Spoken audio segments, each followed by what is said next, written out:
From AmeriVet Securities, a service-disabled, veteran-owned broker-dealer in New York City, we bring you Compass Check, a podcast created by veterans for veterans. The military uses a compass to navigate air, land, and sea. Now, Compass Check is here to help you navigate your transition into the corporate workforce. Our goal is to reach military veterans and members of the veteran community, empower and connect them with a multitude of resources that will ultimately set them up for success after leaving the military. I'm your host, Army veteran James Fitzgerald. Let's get moving. ProFellow is the world's leading online resource for information on professional and academic fellowships, offering a free database where you can search and bookmark more than 2,600 fellowships and fully funded graduate programs. ProFellow also founded the International Fellows Network, a global professional network of current and former fellowship recipients. ProFellow also helps underserved and non-traditional applicants achieve entry to fully funded master's and PhD programs. My guest today is Dr. Vicki Johnson, founder and director of ProFellow, a leader in the fellowships and higher education industry. Here's our conversation. As many know, I spent 9 years serving in the United States Army as an infantryman. I had deployments taking me to Iraq and Afghanistan doing all types of infantry stuff. I was disappointed to find after my military transition, the number of opportunities for me to infantry anything was around 0 to none. So in order to make myself competitive as I transitioned into the corporate workforce, during my initial years, I had to do a number of internships and fellowships. The unfortunate part for me is I didn't have a lot of mentors to help me navigate this pathway. So today I have a gift for you just in time for Christmas. Some of her fans call her the doctor of fellonomics. Sometimes they call her the fellowship guru, but today I'm just going to call her Dr. Johnson. Dr. Vicki Johnson is the founder and director of ProFellows, which is a leading resource for the veteran community in the fellowships and higher education industry. What we're going to have today is a clinic on how to really get in and learn how to use fellowships to your advantage as you transition out of the military and into the corporate workforce. So without further ado, I'm going to introduce Dr. Vicki Johnson, founder, director of ProFellows. Dr. Johnson, it's an absolute pleasure to have you join us today on the Compass Check podcast. Thank you so much, James. It's such a pleasure to be here. So we're going to jump right into it because we have a lot to cover. And I know our listening and viewing audience has been sending me feedback asking, hey, I'm not ready to move into that full-time corporate workforce position. How can I layer my resume with some experience to help better prepare me to move into this with confidence? So I'm glad to have you here with me today so we can touch on that very topic. Fantastic. Let's get into it. So what we're going to do is I'm going to start with a background on ProFellows. Number one, tell us exactly what ProFellows is, and also what spurred you to create such an organization. Yes, I'd love to talk about this. So ProFellow, it actually doesn't have an S, but that's okay. Some people add the S. ProFellow is a website that's dedicated to helping people find and apply to professional and academic fellowships. And even if you're new to the world of fellowships, what are fellowships? We generally call them short-term funded opportunities to do something exceptional. So they kind of live in this world between college and graduate school, but they can be an early career or late career. So at the website, we're really dedicated to helping people find these unique funding opportunities, and there's thousands of them, and then helping people have the application tips and strategies to be a competitive applicant. And these are truly life-changing opportunities. They can give you professional development. They could give you funding for your undergraduate or graduate study. They can even set off your entrepreneurship journey, your scholar journey, your authorship journey. So if you're a creative or someone who's trying to even go down an independent path, they can also help fund that.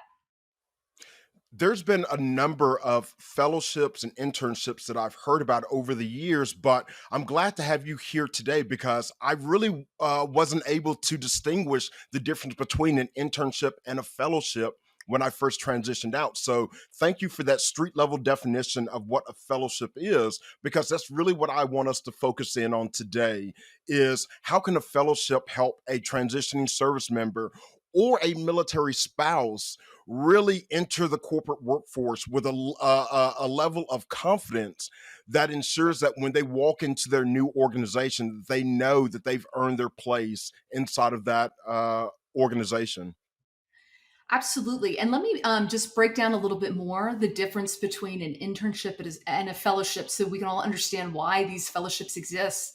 So, internships, for the most part, are created by companies and organizations to bring in usually early career talent and just help them to kind of learn the ropes, get their foot in the door. Often, though, in an internship, you're doing sort of entry level work. Sort of sometimes they're paid, sometimes they're not.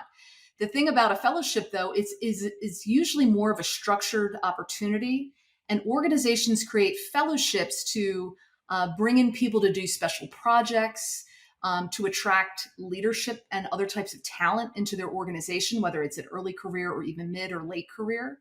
And they're really set up to have specific outcomes. So they're really a higher level position than an internship. So if you're going into a fellowship, you can expect that you're probably going to get more experience in higher level networks than you would even in an internship. So this is why it could be a great opportunity when you're transitioning out of the military or even later in your career. So yeah. I was going to see, just in your professional opinion, a transitioning service member, how early out should they start looking at possible fellowships in their geographic area where they're going to transition? Would you say 6 months or a year out, maybe longer? Yes, actually, that's a key difference. A lot of internships, because they're a little bit more like jobs, they can be more immediate. You might apply for an internship and start in the next couple weeks or a month. Fellowships actually have a more in-depth application process, and I can Mm, talk a little more detail about this. Sometimes they have essays, you might have recommendation letters, so it's almost more like applying to college in some cases. So you do want to apply early because the deadlines can be far in advance of when the fellowship begins. So maybe even before your transition, you might want to start going into profellow.com and bookmarking fellowships. So what I didn't mention yet is we have a massive database. It's free and open access to use. You can go in now, even before your service ends, start filtering and bookmarking opportunities, and you'll see the different deadlines, and you'll see sort of what how much time you're going to have to prepare for those deadlines. do most of these fellowships come with some type of support built in to help those that are about to apply navigate the application process? I would say there's not support by the fellowship organizations to help you apply. They'll put their application up. Often they might do info sessions or connect you with alumni. But what we have at ProFellow is lots of resources around applying to fellowships. We have high quality articles, we do events, webinars, features. We even have workshops that help you with things like personal statements, getting Nice. recommendation letters, interviews, some of which is quite relevant also just to the general career, journey, like applying for jobs. So you'll find that applying to fellowships is even really good practice, even to just get you warmed up for applying to jobs as well, because you're doing a lot of the same things. So I encourage people to do both. Look at fellowships, look at jobs, internships. I say apply to all of it. But I mean, what's neat about fellowships is that they can really get your foot in the door into certain areas of work, especially government, nonprofit organizations, which is where a lot of the fellowships live. And these types of fellowships will really value the skills that you've developed during your service. I did a number of fellowships, and most of them were geared towards the nonprofit sector because that was the industry that I wanted to move into. But yet again, I didn't have that understanding of really how to maximize each and every single one of these fellowships because I didn't have that full scope understanding. In your opinion, what do you feel that is a common misunderstanding of what fellowships are or how you can optimize their usage during and afterwards? I think the biggest misunderstanding is trying to think of them just as another job or that there's some sort of, they're just like a job opportunity. First of all, they are short term. They all have like an end limit to it, kind of the same as internships, but you're going to have a very, brief period of time. It could be anywhere from a couple weeks to maybe up to a year that you're in a fellowship. And I would say that people know that fellowship pay, I mean, what we list on ProFellow all have stipends or grants, so they all come with funding. But the pay isn't going to be what you're getting in a normal job or the private sector in most cases. It's going to probably be a little bit lower. But the thing that's super valuable from the fellowships is the network. So when you get into fellowships, like I said, you often are going in doing higher level work and you're getting introduced to leaders because you're getting into this competitive process. You're going to meet leaders in the industry, leaders in your cohort.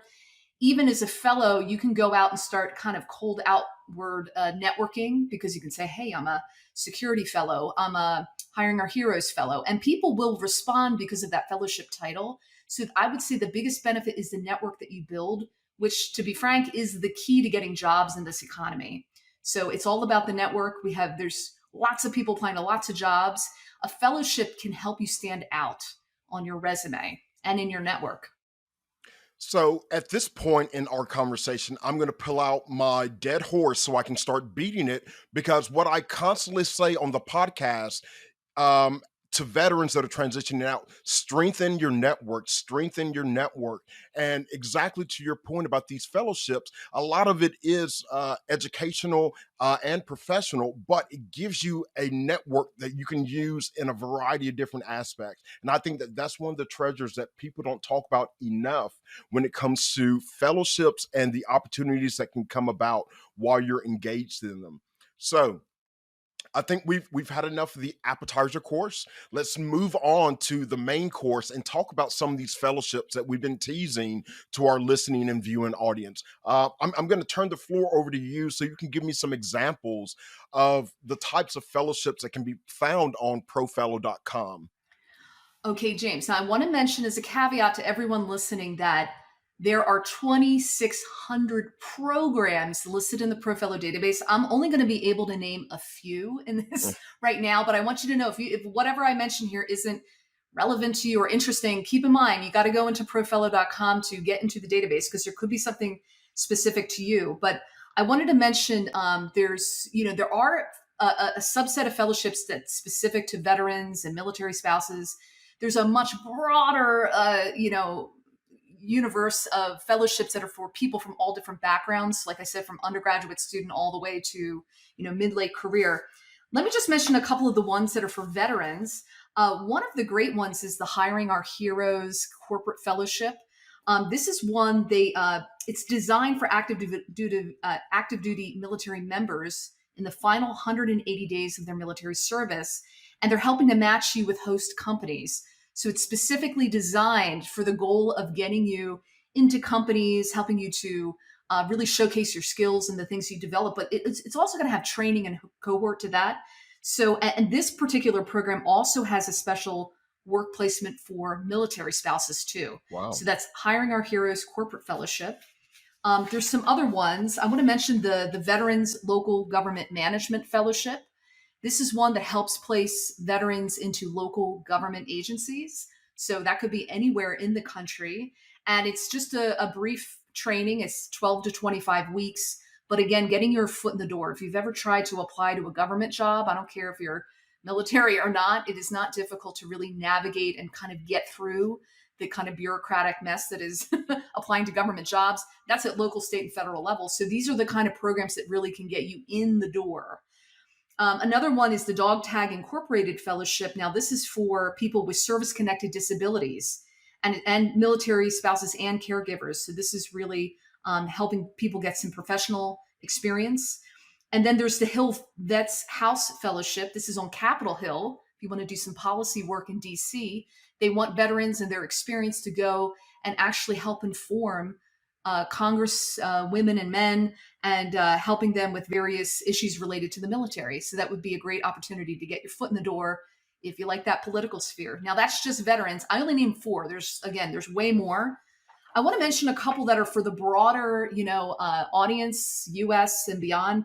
And so this can be open to both veterans and spouses. But like I said, there is a lot. They kind of do congregate more in government and nonprofit world than in companies. So the companies have fellowships, but if you have that service bent, you're going to find lots of opportunities in government nonprofit through fellowships. So one is Govern for America.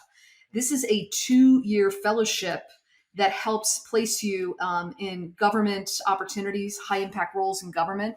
This is throughout the US, and they're really wanting people from diverse backgrounds. And so you really can kind of get in there for a 2-year fellowship. That's one of the longer fellowships. So once you have that 2-year experience, then you've developed the networks and contacts to potentially stay on in that role or even transition into maybe another government or related role. So that's one of them, Govern for America. They have lots of opportunities there. Another one I want to mention is a type of, I call it like a hybrid fellowship, the Coro Fellowship in Public Affairs. This provides both kind of a graduate level training as well as a professional experience. It's like a full time intensive for 9 months. And it's all developed around public service. So you're working 6 to 30 weeks in a local nonprofit or government or some type of community based organization. That's another good one. And they have them in Pittsburgh, New York City, LA, and a couple other places. Oh, nice. One that is a hot area right now for jobs is cybersecurity. So there's also a fellowship called the Cybersecurity Talent Initiative.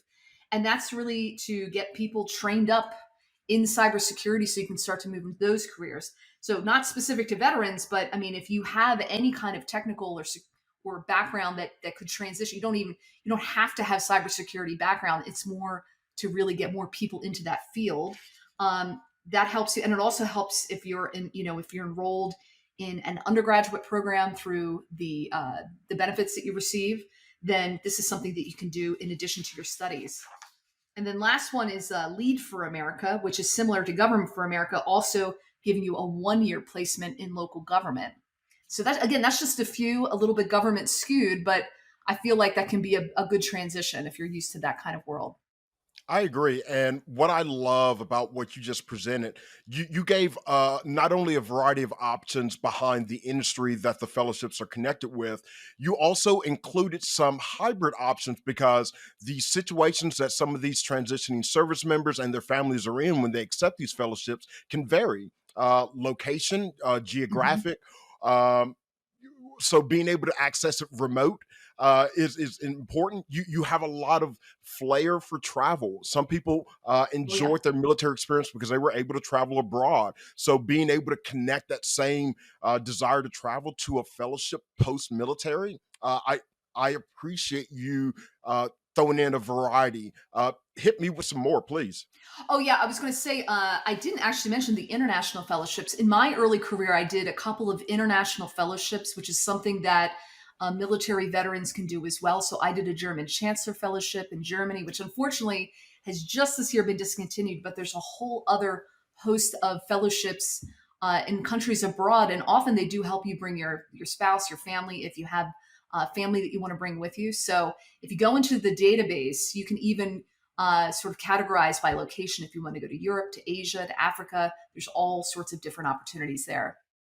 The other part that I wanted to mention, which is the longevity that can come with some of these fellowships, Mhm. and that is a form of security for a lot of transitioning service members that are still trying to find their path, that are still trying to figure out how they can make long-lasting impacts post-military. Having something like a fellowship that lasts 2 to 3 years to give them not only exposure to the industry but a network they can lean back on, that is something that is crucial to a lot of transitioning service members so they can have that security with their family element. So they know what they're going to be doing as soon as they transition out and they know that they're on the pathway to achieving certain goals. So that is a distinct difference between internships. The ones that I did, all the internships that I did during my initial years were under 6 months. No matter how prestigious, they all were kind of a Yeah, short-term sure. fix for my professional life. So these fellowships that last 2 to 3 years are incredible. And I really wish I would have had someone to help illuminate that pathway for me during my transition journey. And it just underscores the importance of today's episode and why you're here to describe not only the variety of fellowships, but some of the ins and outs, the seams and the gaps that are missed when these fellowships are presented to transitioning service members. Absolutely. And I will say, I mean, fellowships don't guarantee a job at the end of it, but I do find that people who take the leap and do a fellowship, and they're particularly good for transition periods in your career. If you take the leap and really make the most of it from day one, in terms of making sure that you meet everyone within the network that you're going to build there, often you get special programming, you get kind of your foot in the door to different things. I do think, as a long-term strategy, it builds more security for your career than if you just kind of go in with a company and kind of start from ground zero. I mean, I do think fellowships give you that network that's really going to help propel you long term. When it comes to understanding not only eligibility for some of these fellowships, but if it's the right fit for you, what would be some of the pieces of pieces of advice that you would give to eligible candidates to help them filter through some of these fellowships to figure out if they're the right fit for them? Would you recommend any personal questions that they ask themselves, anything to that effect? Oh, yes. Well, first of all, I always think it's good to always think about what's the mission of these programs, because Mm. the mission is not to give you a job or give you funding. So you have to keep in mind the mission is not actually about you, the fellow. Most of these organizations are funding fellowships as an investment in people to further their organization's social impact mission. So a lot of these are social impact oriented. So it could be focused on climate change. It could be cybersecurity. It could be public democracy. It could be any of those things. So I would say, number one, make sure you research the background of the fellowship. Why was it created? What's the purpose of it? Who are they looking to recruit and why? And then you can begin to see, am I aligned with this? Because I don't think it's a good strategy to apply to fellowships in areas that are not of interest to you or don't really spark your interest. I mean, first of all, it'll come through in the application if you're not really aligned. But I would say, as a first go, think about the topics that you're passionate about during your service. What are some of the things that you were excited about? Or it could even be in just foreign affairs and cultural awareness. Maybe it was in the climate world, climate adaptation, could be in refugees. It could be even just education and professional development. Think about that and make sure you're aligned with the fellowship outcomes. So if your personal mission is aligned with the program's mission, it's going to be a good fit.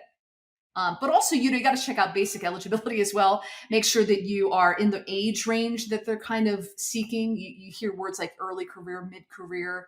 That can mean different things to different groups. So just kind of look at who do they select. Okay, am I about that age range? Now, I will mention that if you're coming out of the military, sometimes if you haven't yet completed your bachelor's, you might feel like, well, I'm an older bachelor's student or undergraduate student or community college student, and so this doesn't seem right. So I would also encourage you, ask the fellowship staff, talk to them, go to the info sessions. Do not be afraid to ask questions. You could ask me or James, hey, is this a good fit for me?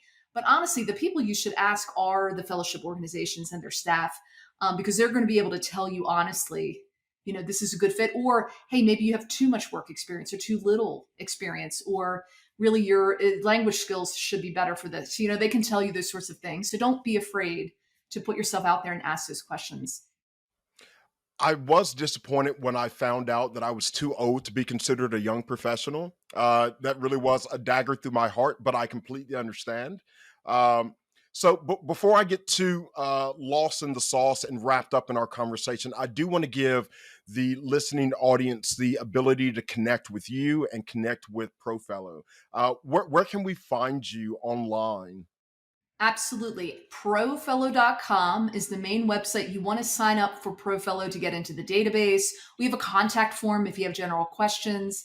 If you want to connect with me, you can find me at LinkedIn. Just Google in there, not Google, search Dr. Vicki Johnson ProFellow. You'll find me in there. And I've got lots of followers. I'm a person. Follow me if you want to get kind of LinkedIn notices about fellowships and people that we're featuring.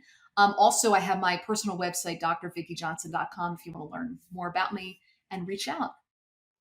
So you have your marching orders right now. I want her inbox to be flooded with LinkedIn requests, but Hey, James. also but follow requests, because I know that everyone out there is just itching to learn more about fellowships that can help advance their professional careers. But let's keep it within reason. We understand that Dr. Johnson has a full plate. Um, and we also want to be respectful of her time. But just know that some of these resources that we're providing you with today are there for you to take advantage of. So make sure that you're using them responsibly, but also that you're doing your own research. So when you come to the table, you actually have something to present to the group. So, uh, I want to take a turn and put the mirror back on you, Dr. Johnson, because I'd like to know a little bit more about how the fellowship world helped shape your professional life. Oh, absolutely. So when I was an undergraduate, this was back in 2001. I was looking for, my first job out of college. I was a government major. I was very much interested in public service. But honestly, I didn't really know how to get my foot in the door anywhere. I was applying to jobs. I wasn't really getting any interviews. I went to the career office and I found a brochure for the New York City Urban Fellows Program, which is a 1 year program in New York City government for recent college graduates. And I thought, oh my gosh, this would be my dream job. It was basically get placed in a full time work placement. There's a cohort of fellows, 25 from all over the country. There's a leadership development curriculum. So it was just so cool. But I was a little bit intimidated by the application process because you had to do a personal statement, rec letters, and that sort of Mm. thing. And my GPA, I had like a 3.2 GPA, so I thought, oh, I don't know if I'll be competitive. But what I noticed is that when I was researching the program's mission, I saw that okay, this is a service-oriented fellowship, and they really want people who are going to go on to work long term in government. I mean, it's basically meant to replace this, get young talent in the door, right? So once I knew the mission, I knew I could really align myself by talking a lot in my application about the community service that I did during undergrad. And that did get me in the door. This is a really competitive fellowship that I got into. Now, what's unique about this too is that we were the 9/11 class. So Oh, we were wow. there. We started just before the World Trade Center attacks of 9/11. So we started the week before. We weren't in our work placements yet, and this really changed my life. Not only was I a witness to 9/11, I was down just 7 blocks from the World Trade Center when the attacks happened. Later, when the fellowship got going and they finally could place us, we were able to rank our placements, and I chose the Office of Emergency Management as where I wanted to go. I knew nothing about emergency management, but this was like a world changing event that had happened, and I thought, okay, I'm going to pick OEM. And I got to spend a year working in OEM in this recovery phase during 9/11. And that launched a 15-year career in emergency management and public health. I also did a lot of pandemic work in this time too. So, this is to say, the fellowship opened up a door that I did not even know existed. And I worked in this field of emergency. It was a very exciting time to work in the field. There was a lot of work, new things being done, during that period from 2001 onwards, as many of you probably know. So, for me, that's why I say the reason that fellowships are so great to apply to is you never know what doors are going to open. And I will say the process of applying to fellowships can open doors too. Even if you don't get into the fellowship, it's an opportunity to connect with people who are on the fellowship, ask them questions, build your network. Even if you don't get into it, it's a network building opportunity. So that changed my life. I went on to do several other fellowships. I did the German Chancellor Fellowship. I did a Herbert Scoville Jr. Peace Fellowship in DC. And I also got into this world of fully funded graduate programs, went on and did my Master of Science in Public Health and my PhD with full funding. So another big area that I talk about, James, is fully funded graduate programs, which we didn't even get into that yet. So it did launch my career. And that was sort of the inspiration for ProFellow, was because so few people knew about them. It was kind of a word of mouth sort of thing. And I thought, man, that's really limiting who not only finds them, but wins them. So I thought we need to change that, that particular situation. Wow. I did not know before we started recording today about your connection to 9/11. And what really resonates with me is the high number of individuals that I served with that gave the rationale for why they joined the military as 9/11. I saw it happen, so it sparked my activation to service. No different than the situation you just provided us. you found a way to continue your service after this massive event that connected the country. And I think that goes right into the vein of the conversation that we're having about fellowships overall, specifically for military veterans that are transitioning out. And for 99.999% of us, we're looking for a new purpose set after Mhm. our military service, something that's on par with the connection and the energy that we felt while we served in the military, but doing that outside of the uniform. And wow, I think you just gave the perfect encapsulation why fellowships are so vital and important, but some of the skills and experiences that you really can pull from them if you put yourself out there and open your mind to these experiences. So I appreciate you sharing that with me and with the listening and viewing audience. Um, I would like to ask, during the fellowships, domestic and abroad, what do you think are some of the unique skills that you developed, but also some of the unique skills that help get you through these fellowships? Oh, I think they definitely were about resilience and self sufficiency. In a lot of these fellowships, you are expected to sort of drive the agenda with a project, with a leadership role. And honestly, like you could either kind of flail through your fellowship and not really get much out of it, or you can really drive it and get a lot out of it, maybe well beyond what most people would expect. So for me, anytime I was on a fellowship, I made the point of using the fellowship title to meet people that maybe previously probably wouldn't have answered my email. I would use it as an opportunity to finish special projects, even projects that were not related to the fellowship. I used it. Sometimes you get quite a bit of autonomy under a fellowship to do lots of different things. So I started ProFellow, for example, while on a fellowship. I was able to use those leadership skills. So I think it's taught me to be super creative and resourceful. And because I was always thinking, I don't know when this is going to help me, but at some point, knowing this person's probably going to help me, and then probably having this network over here is going to help me. And I just kept building and building and building until what is now a really sustainable career for me to work in the space that I love. Wow. Um, I think the way that we'll wrap things up is I want to open up the floor to you. Is there any upcoming events, any upcoming announcements that you'd like to provide to the listening and viewing audience? Anything coming up that you can excite us with before the Christmas season? Oh, definitely. So I will say, for the past 5 years, ProFellow has run our signature program, the fully funded course and mentorship program.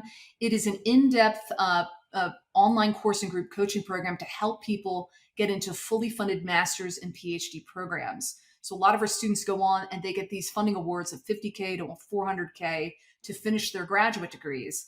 And for some people, this is great. I know veterans have some benefits, educational benefits. However, they may run out, you may not be able to. The fully funded graduate programs are the place to go. Of course, they're a bit competitive. So we help train people and coach people up to get into these programs. We're going to be opening up our all new 2024 programming, probably in January timeframe. James, this is making me think I got to have some special opportunities just for veterans in our community, some special ins.